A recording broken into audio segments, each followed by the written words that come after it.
TGBC study circle Jogulamba Gadwal course coordinator. ఈరోజు చేయబోయే video ప్రాథమిక హక్కులు. ప్రాథమిక హక్కులు అంటేనే ఇంగ్లీష్లో ఫండమెంటల్ రైట్స్ అంటారు. అయితే ప్రాథమిక హక్కులు రాజ్యాంగం లోపల ఎన్నో భాగంలో ఉన్నాయంటే 3వ భాగంలో ఉన్నాయి. రాజ్యాంగం లోపల 3వ భాగంలో ఉన్నాయి. మరి ప్రాథమిక హక్కులు ఏ ఆర్టికల్ నుంచి ఏ ఆర్టికల్ వరకు ఉన్నాయంటే 12వ ఆర్టికల్ నుంచి 35వ ఆర్టికల్ వరకు ఉన్నాయి. అంటే 12వ అధికరణం నుంచి 35వ అధికరణం వరకు ఉన్నాయి.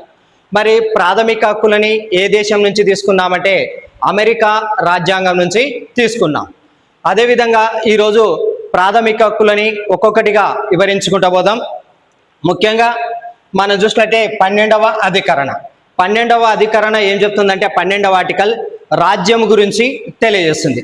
రాజ్యం అంటే ఏమేమి ఉంటాయి?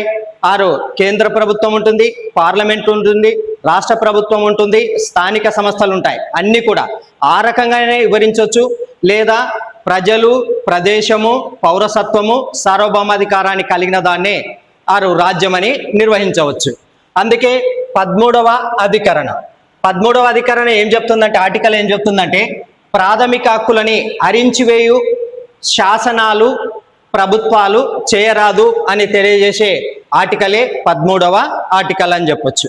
అదేవిధంగా మన హక్కులు ఏంటంటే 6 ఏంటివంటే మొదటిది సమానత్వపు హక్కు. సమానత్వ హక్కు 14వ అధికరణం నుంచి 18 వరకు ఉన్నాయి. అంటే 14వ ఆర్టికల్ నుంచి 18వ ఆర్టికల్ వరకు ఉన్నాయి. తర్వాత 2వ ఆర్టికల్, 2వ హక్కు స్వేచ్ఛ వ్యక్తి స్వాతంత్రపు హక్కు. ఇది 19 నుంచి 22వ అధికరణ వరకు ఉన్నాయని చెప్పొచ్చు. అయితే దీంట్లోనే విద్యా హక్కు అనేది వచ్చింది 21A.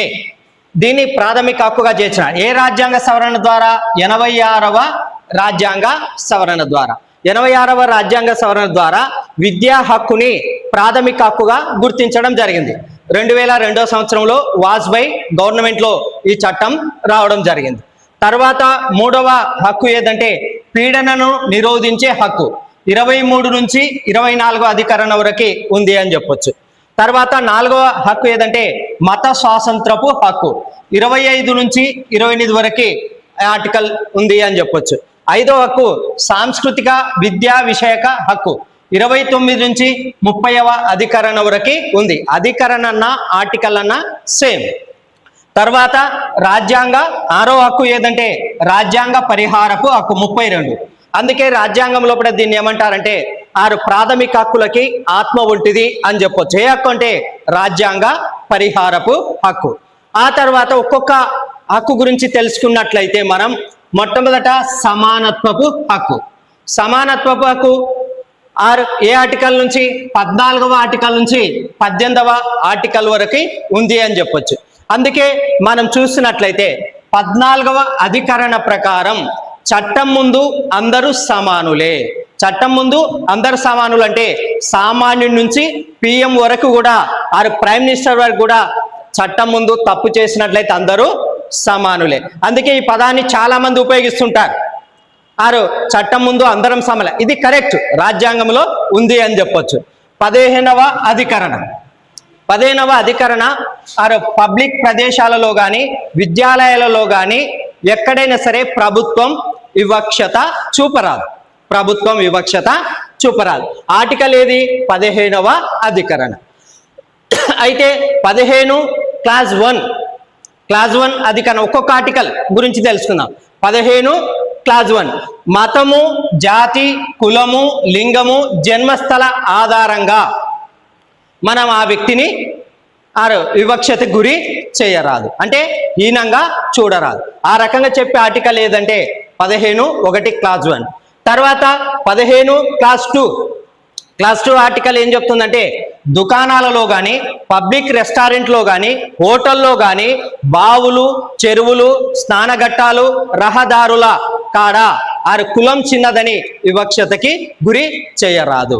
ఆ రకంగా చెప్పే ఆర్టికలే 15(2) క్లాజ్ 2 ఆర్టికల్ అని చెప్పొచ్చు. ఆ తర్వాత 15 క్లాజ్ 3. క్లాస్ 3లో ఏం చెప్తుందంటే స్త్రీలు మరియు పిల్లలకు సంబంధించిన విషయాలలో ప్రత్యేక నిబంధనలు రూపొందించి అమలు చేయవచ్చు. అందుకే చూడండి, స్త్రీల విషయంలో ప్రభుత్వం అనేక చట్టాలు చేసింది. స్త్రీలపైన అన్యాయాలు జరుగుతున్నాయని స్త్రీలకి ఎక్కువగా చట్టాలు రావడం అనేది జరిగింది. అదే పిల్లల్ని కూడా సంరక్షించాలి కాబట్టి పిల్లల కొరకు కూడా చట్టాలు వచ్చినాయి. అంటే ప్రత్యేకంగా రాజ్యాంగంలోనే వాళ్ళకి అవకాశాలు కల్పించాలి, వాళ్ళని అభివృద్ధి పదంలోకి తీసుకుపోవాలని చెప్పి ఆర్టికల్ 15వ క్లాస్ 3 ఆర్టికల్ అని చెప్పొచ్చు. ఆ తర్వాత 15వ ఆర్టికల్ క్లాస్ 4లో ఏం చెప్తుందంటే, సామాజికంగా వెనుకబడిన తరగతుల వారు కానీ, షెడ్యూల్ కులాలు కానీ, షెడ్యూల్ తెగలకు కానీ వారి అభ్యున్నతికి ప్రత్యేక చట్టాలు రూపొందించి అమలు చేయవచ్చు అని చెప్తుంది. ఈ రకంగా ఈ ఆర్టికల్ గురించి. ఆ తర్వాత 15 క్లాస్ 5 ఆర్టికల్లో ప్రైవేటు విద్యా సంస్థల్లో సహా అన్ని విద్యా సంస్థల్లో వివక్షత చూపరాదు, వాళ్ళకి ప్రవేశాలు కల్పించాలి.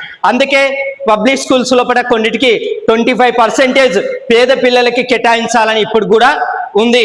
ఆ రకంగా ఆ స్కూల్లో అప్లై చేసుకోవాలి, గవర్నమెంటే వాళ్ళకి అవకాశాలు కల్పిస్తుంది. కాబట్టి ఈ రకంగా మనము ప్రాథమిక హక్కుల గురించి తెలియజేసుకుంటూ ఉన్నాం. అందుకే మా యొక్క వీడియోస్ని సబ్స్క్రైబ్ చేసుకొని కాంపిటేటివ్ ఫీల్డ్ ఎగ్జామ్స్ రాసి ప్రతి విద్యార్థి కూడా చూడవలసిందిగా కోరుచున్నాం. TGBC study circle, Jogulamba Gadwal. Thank you.